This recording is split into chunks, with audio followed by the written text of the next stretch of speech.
Hey everybody, it's Jason with Parallel Reality coming back with you today with an article from The Federalist dated November 12th, and this is on the heels of this British veteran here saying it just wasn't worth it after World War II, I believe it was, to fight and everything, given what he's seen Britain become at this point. And the article is called "It's Impossible to Keep Up with the Fall of Britain," and it is really sad, so let's get into it. It says the United Kingdom is now in a rolling crisis that its leaders can neither manage nor control, and we should pay attention. Yes, because it's starting to kind of happen here.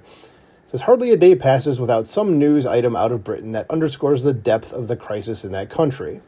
Over the weekend, it was news that 1,500 migrants had crossed the English Channel illegally from France in less than 72 hours. During a stretch of good weather, hundreds of people disembarked at migrant processing facilities in Dover on a daily basis, bringing the total number of Channel migrants this year to 38,450, well above the 36,816 who crossed during all of 2024. The surge of illegal migrants came just as Prime Minister Keir Starmer's Labour government had been suggesting that the low number of crossings in recent weeks was thanks to government policy, which I highly doubt that. As turns out, it was just because of bad weather. We see it repeated time and time again. When the winds blow and the waves pick up, we get few, if any, crossings. When conditions calm down, they surge across in large numbers, said one maritime source. Since the Starmer government had previously claimed that its one-in, one-out agreement with France had been working. The scheme, which took effect in August, means illegal migrants who arrive on small boats can be detained and sent back to France in exchange for an equivalent number of migrants who apply for asylum legally. How about just don't let anybody in? I mean, you kind of need that at this point in Britain. So it's the sort of plan you come up with when you want to be seen as doing something without actually doing anything, right? It says, but even on those terrible terms, the policy quickly became an embarrassment. In October, one in, one out made headlines when an Iranian man who had been deported to France under the agreement was apprehended entering the UK again just days later. After he was deported a second time, Home Secretary Shabana Mahmood claimed outrageously that it was evidence the system is working. Yeah, the bad thing keeps happening. The system must be working, sure. So this kind of official response belies either astounding incompetence or barely disguised malice.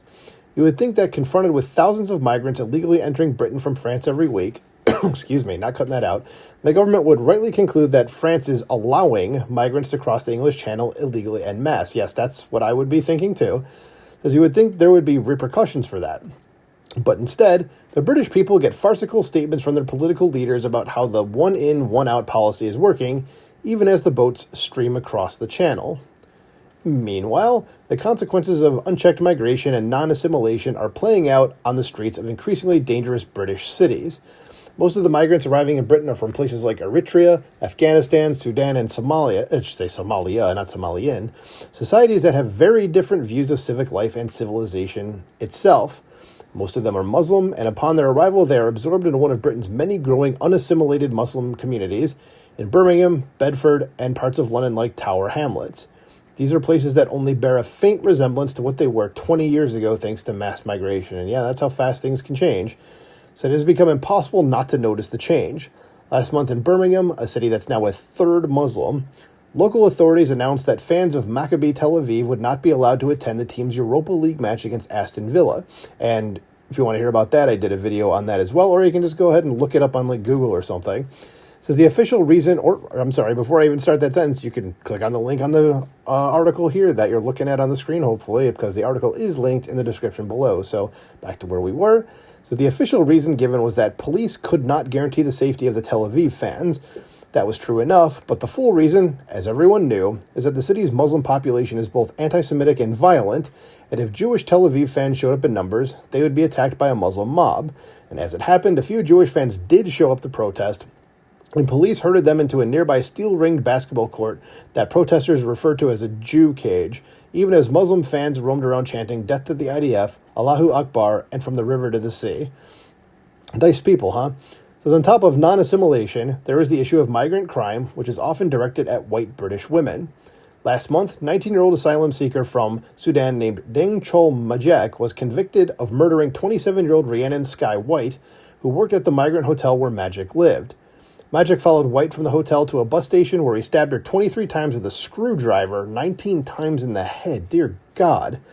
Afterwards, he went to buy beer and was later seen dancing with other asylum seekers in the hotel parking lot, so he obviously didn't give a crap at all. says last week, a man named Wayne Broadhurst was walking his dog. I saw this. There's video of this. He was walking his dog down the street in West London when he was randomly attacked and killed by an Afghan refugee wielding a large knife. The accused attacker, 22-year-old Safi Dawood, has also been charged with the attempted murder of his landlord and a 14-year-old boy. So people who obviously do not value life as much as we do in the West. So it says, beyond the migrant crisis, but certainly related to it, there's a growing sense in Britain that civil society itself is in freefall, that much that was once stable is now crumbling.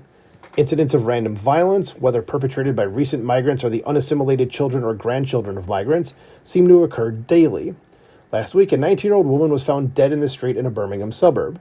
Her alleged killer is 41-year-old Mohammed Azim, a man who was previously convicted on 3 separate sexual assault-related charges in 2013 and sentenced to 16 years in prison.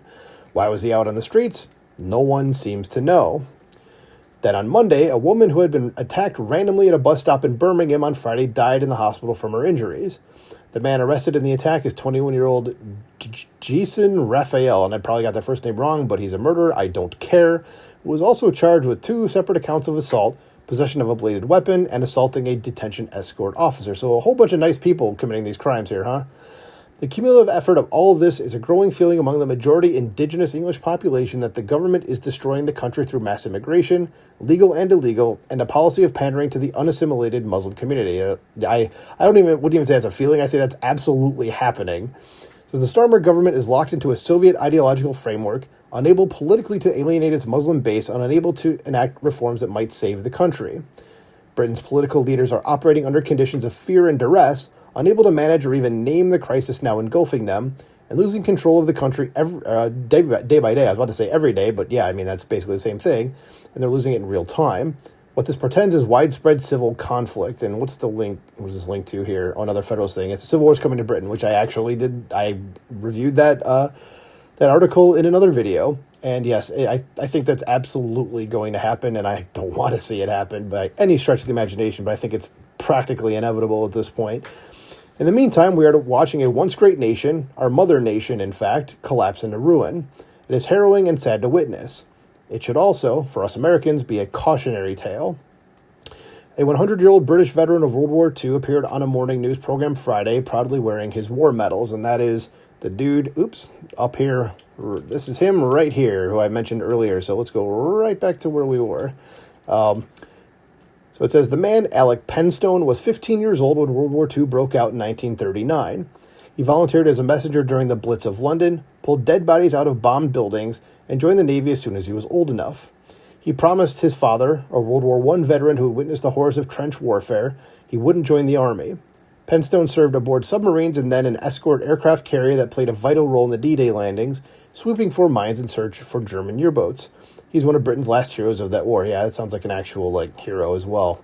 Asked by the flippant, grinning host of the morning show what his message was to the British public ahead of Remembrance Day on November 11th, Penstone said this, quote, "My message is, I can see in my mind's eye those rows and rows of white stones of our friends and everybody else that gave their lives. For what? Our country today, no, I'm sorry, the sacrifice wasn't worth the result that it is now. What we fought for was our freedom, and we find now it's a darn sight worse than what it was when I fought for it," end quote.